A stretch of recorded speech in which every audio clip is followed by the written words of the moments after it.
Pas prishjes së shtëpisë pa leje përgjatë rrugës nacionale në lagjen Kras në periferi të Elbasanit, Haxhi Drazhi bashkë me gruan dhe djalin e tij jetojnë në këtë serë, jo shumë larg prej banesës Njëkatëshe, tashmë të rënuar nga fadromat e Inspektoriatit Ndërtimor Urbanistik Kombëtar. Shtëpia pa leje, sipas të zotit të saj, ishte në proces legalizimi, por pavarësisht kësaj, ajo u shem për shkak të mos respektimit të distancës nga rruga. Të mbetur pas një streqe prej 2 prillit, ata jetojnë në serë në kushte të vështira.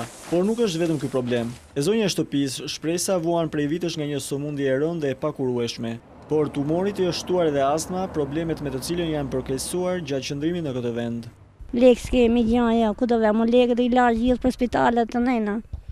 Se kam ne 2 vjetë me këtë smundje me që bona kimia, bona reza, bona para, bona prim. Krye familjari Haxhi Drazhi i mbetur pas një mundësi për të siguruar shtret gruas dhe djalit, kërkon ndihmë për të tejkaluar këtë situatë. Kjo është aq e vështirë se s'ka ku të shkoj, plus grus që kam smur, sot kam çu djalin ke mjeku, i kam marrë ilaçet se e bllokoi fyti nga lagështia, nga ingrasia e serës. Familja Drazhi ka zbritur pak vite më parë në qytet nga fshatat e thella të Elbasanit dhe si shumë shqiptar të tjerë, kursimet i ka hedhur në shtëpi të ngritura në mënyrë të palishme dhe në kundërshtim me rregullat e urbanistikës.